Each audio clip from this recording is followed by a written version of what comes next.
Eso vamos a hablar de Pedro Castillo. Hoy se ha declarado en huelga de hambre. Esto en medio del juicio que se sigue en su contra por el fallido golpe de Estado del 7 de diciembre de 2022. La semana pasada lo vimos además tener algunos encuentros, desencuentros con los magistrados que lo están juzgando. Quiso retirarse, no quiere defensa. Algo que ya la ley dice que él, aunque sea una defensa pública, pero alguien tiene que defenderlo.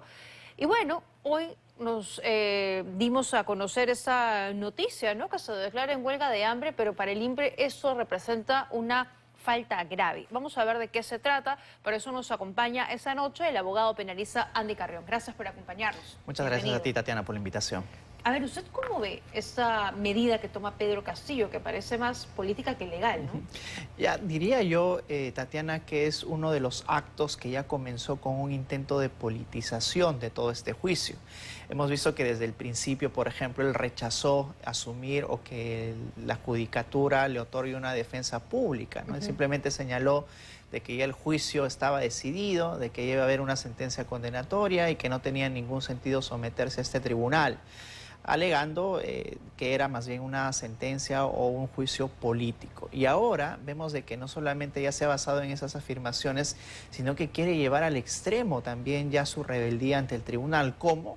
Pues sometiéndose a esta huelga de hambre que ya ha puesto, digamos, en entredicho de alguna manera también que el juicio pueda llevarse adelante. Veamos cómo los jueces reaccionan ante ello, porque lo primero que se tiene que hacer, sea Pedro Castillo, sea cualquier otro reo, es garantizar su salud. Es por eso que el INPE también ha emitido este comunicado señalando de que conductas como esta califican como una falta grave y que lo que ellos van a hacer en todo momento es preocuparse de darle las facilidades para que su salud se pueda conservar y no deteriorar a raíz de esta huelga. Por eso hoy han verificado que se encuentra en buen estado de salud, pero como es una falta grave, han procedido a aislarlo y a prohibirle las visitas, ¿no? Claro. Es lo que corresponde. Es lo que corresponde, digamos, están actuando de acuerdo a los parámetros propios que tiene el INPE ya establecidos en este tipo de casos y sobre todo garantizar que, digamos, tenga las atenciones mínimas para que esto no pueda promover su ausencia también dentro del juicio, porque recordemos de que si su salud está debilitada, ya han habido unos otros casos, claro, no de personas tan renombradas como el expresidente Castillo, en las cuales, pues, por el estado de salud, las personas simplemente no han podido afrontar el juicio de manera presencial. Y tiene que estar sí o sí en el juicio. Y tiene que estar presente en el juicio. De hecho, eso se lo han recordado los jueces. Recordemos una escena interesante en la cual el propio expresidente Castillo, cuando señala de que este es un juicio político, de que había una jueza incluso de que ya había adelantado opinión, no tenía sentido su presencia y él simplemente dijo que ahora me retiro. Sí, claro. Pero los jueces le llamaron al orden y le dijeron que esa no era potestad suya, que él estaba sometido a un juicio y que él tenía la obligación de estar presente en el juicio. Entonces, si tenemos esas afirmaciones previas, pues ahora lo que correspondería es de que así el expresidente Castillo se rehúse a estar presente ante estos tres jueces, tiene que afrontarlo como tal a raíz de las afirmaciones de los jueces. Caramba, pero complicado, ¿no? Porque Walter Ayala, que ha sido su ministro de Defensa y es uno de sus abogados, porque valgan verdades, Pedro Castillo tiene varios abogados, pero ninguno acreditado específicamente para este juicio, ha dicho que esa medida va a continuar hasta que cambien a los magistrados y también para que hasta que Pedro Castillo recupere su libertad. Y ahí hablamos de medidas netamente legales, ¿no? O sea, él puede recusar a los magistrados para que sean cambiados y al mismo tiempo presentar una serie de recursos para que lleve el juicio en libertad. Pero en ambos casos no han procedido los recursos. Claro, ahora, él tiene las vías legales para poder oponerse o poder recusar, en este caso también a los jueces que están dentro de este tribunal. Lo que él ha imputado es de que, bueno, él ha señalado a una de las juezas que conforma el tribunal de que ya habría tenido una decisión previa. Y claro, en parte de ello es cierto, porque recordemos de que de los múltiples abogados que tuvo Pedro Castillo, alguno de ellos planteó un recurso antes de que se inicie este juicio, en las etapas previas, que fue resuelto por unos jueces. Y dentro de este tribunal previamente lo conformaba precisamente la jueza Carvajal, que conforma ahora este tribunal, y señaló expresamente de que para la configuración del delito de rebelión no se requieren las armas. Y digamos, esa es una afirmación que precisamente ahora se tiene que dilucidar.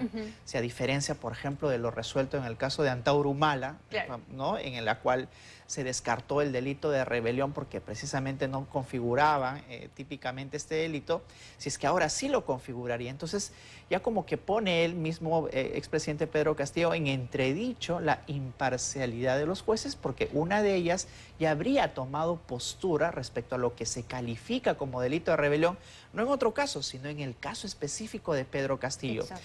Yo creo que el tribunal, para curarse en salud, la jueza de mutuo propio pudo inhibirse también del conocimiento de este caso, no lo ha hecho. Entiendo de que si ya no lo hizo en una primera oportunidad, ya no lo va a hacer ahora, ella va a permanecer hasta el final del juicio. Pero podría, digamos, se podría presentar un recurso todavía para que los jueces, sobre todo esta magistrada, sea retirada, o ya no se podría. Ya no, porque existe un plazo perentorio también. Al advertir la incompatibilidad o al estar enterado, por ejemplo, Pedro Castillo, de que esta jueza iba a conformar el tribunal, él tenía unos cuantos días para poder recusarla. Claro. Al no haber hecho uso de ese derecho, pues entonces simplemente ha convalidado ya que la jueza forme parte de este tribunal.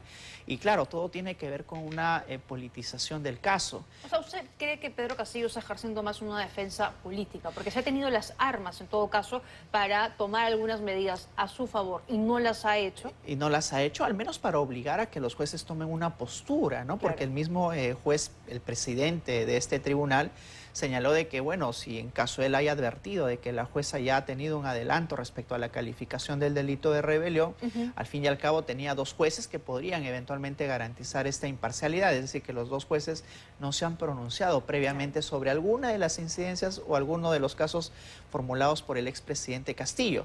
Sin embargo, esta discusión yo creo que él ha aprovechado, el propio Pedro Castillo, para esas finalidades políticas de deslegitimar la autoridad y sobre todo la imparcialidad de este Parece tribunal. que cuando este mensaje a la Nación fue leído, muchos abogados coincidían en que sí podíamos hablar del delito de rebelión, porque era el mandatario el que estaba ordenando, ¿no?, a la policía, a todos a levantarse en armas. Pero hoy que ya estamos entrando en el juicio, hay algunos que coinciden en que ya no podría necesariamente configurarse tal delito porque no se materializó. Le pido que me espere un minuto para conocer también su análisis, para hacer una pausa y no cortarle la idea. Vamos a volver en un instante, en 20:25. Y quiero también invitarlos a que se queden, porque ni bien termine el programa, va a iniciar La Noche Habla, la continuación de todo lo que no se vio. Estamos hablando de Pedro Castillo, su juicio con el doctor Andy Carrión. Doctor, ¿configura o no el delito de rebelión? Porque antes parecía estar un poco más clara esa idea y que Pedro Castillo podría ir camino a una sentencia condenatoria, pero hoy escucho ya análisis de otros abogados que dicen, a ver, no necesariamente, porque no hubo realmente un alzamiento en armas. ¿Cuál es su análisis? Esto se debe a que han habido dos perspectivas de análisis de este caso, Tatiana. El primero de ellos, muy preliminar, a raíz justamente de un pronunciamiento de la Corte Suprema, porque uno de los recursos que presentó, de los tantos que presentó la defensa de Pedro Castillo, fue dirigida a cuestionar la configuración del delito de rebelión en su caso en específico. Y la Corte Suprema analizó previamente y dijo que sí, que no hay problema con interpretar que el delito de rebelión también se puede cometer en grado de tentativa. ¿Y por qué? Porque como él no había empuñado las armas, no se había alzado en armas y en rigor no había subvertido o logrado subvertir el orden constitucional, esa tentativa era perfectamente punible. Pero hasta ahí quedó la discusión, fue un análisis muy preliminar. Pero ahora ya estamos en el análisis de fondo, Tatiana, en el cual no solamente se va a discutir los alcances del delito de rebelión, sino si aparte de ello las pruebas podrían aportar a sustentar el delito de rebelión. Y aquí ya se están presentando al día de hoy algunos inconvenientes para su configuración, como por ejemplo, si es que realmente se requiere o no las armas, es decir, el alzamiento de armas como un elemento configurador del delito de rebelión. Y es claro que aquí, durante al menos esta etapa inicial del juicio, se ha demostrado que no es así, que en ningún momento ha habido ningún alzamiento en armas. Exacto. Y en segundo lugar, las imputaciones concretas, porque recordemos de que en contra de Pedro Castillo se han solicitado 34 años de prisión, pero no solo por el delito de rebelión, sino también de abuso de autoridad y contra la tranquilidad pública. Pero lo que se intenta discutir es si es que también configuraría el delito de conspiración a la rebelión. rebelión, es decir, un estado previo a la propia ejecución o al desencadenamiento del delito de rebelión. Eso sí podría ser. Y eso se podría en tanto haya existido pues una coordinación muy estructurada dentro de todos los que ahora están siendo imputados. Veamos si durante el juicio se puede corroborar ello. Pero, digamos, partiendo de un análisis muy preliminar, antes de que el juicio siga su curso, hay ciertas dudas, aún de mi parte también, de que se configuraría el delito de rebelión, pero para la Corte Suprema ya ha habido un pronunciamiento de que sí es posible, inclusive para una de las juezas que está conformando este tribunal y que ya se ha pronunciado al respecto. Pedro Castillo ha presentado, bueno, su defensa, un habeas corpus para que se anule el juicio. ¿Es viable?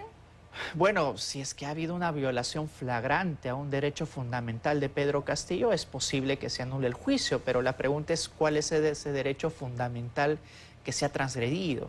¿No? Ellos alegan muchas cosas, el tema de la parcialidad con la que está actuando el tribunal, el hecho de no darle oportunidad del ejercicio de su derecho de defensa, entre muchas otras cuestiones que desde mi perspectiva no van a tener amparo, al menos en algún juez constitucional.